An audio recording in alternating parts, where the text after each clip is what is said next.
Trump ने दावा किया है कि ईरान अपने एटमी सेंटर की जांच करवाने के लिए तैयार है। ट्रंप का दावा कर रहे हैं कि ईरान हार्मोज स्ट्रेट से नाकाबंदी हटा रहा है, लेकिन ट्रंप के दोनों दावों को ईरान ने खारिज कर दिया। ईरान के सुप्रीम लीडर ने धमकी दी है कि अमेरिका से एटमी प्रोग्राम पर कोई डील नहीं हुई। मुश्तबा खामेनेई ने ऐलान किया कि हार्मोज स्ट्रेट भी तभी खुलेगा जब ईरान से सारे प्रतिबंध हटेंगे। इस बीच इजरायल ने नए वॉर कमांडर को युद्ध में उतार दिया है।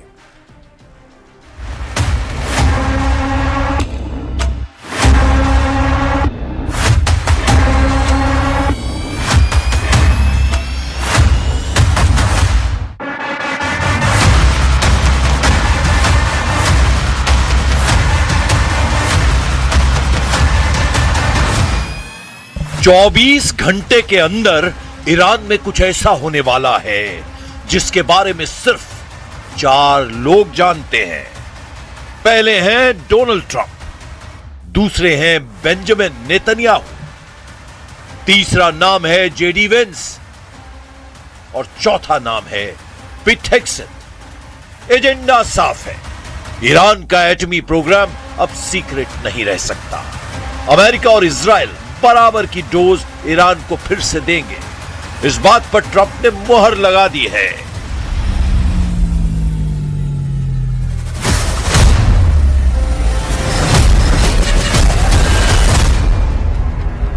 इस बात की 100% गारंटी है कि ईरान ने ट्रंप की बात नहीं सुनी तो उसे 1800 बंकर बस्टर बमों के धमाके झेलने पड़ सकते हैं, क्योंकि इजराइल के पास ट्रंप की दी ये फायर पावर हमले के ऑर्डर का इंतजार कर रही है। ऐसे भयानक हमलों की वजह ट्रंप की नई धमकी है। ट्रंप ने कहा है कि अगर ईरान ने अपने परमाणु अड्डों की जांच में अड़ंगा लगाया तो फिर सर्वनाश युद्ध होगा। ट्रंप ने दावा किया है कि ईरान अपने परमाणु ठिकानों की अंतरराष्ट्रीय जांच के लिए तैयार हो गया है।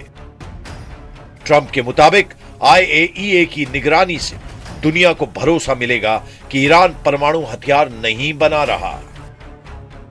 लेकिन ईरान ने ट्रंप के दावे को धुआं कर दिया है। ईरान ने दावा किया है कि परमाणु मुद्दे पर अमेरिका से कोई नई सहमति नहीं बनी है। IAEA के साथ सहयोग पहले से तय नियमों के तहत ही जारी रहेगा। मतलब ट्रंप की धमकी का ईरान पर कोई असर नहीं पड़ रहा है। इससे बढ़ के ट्रंप ने आखिरी वार्निंग दे दी है।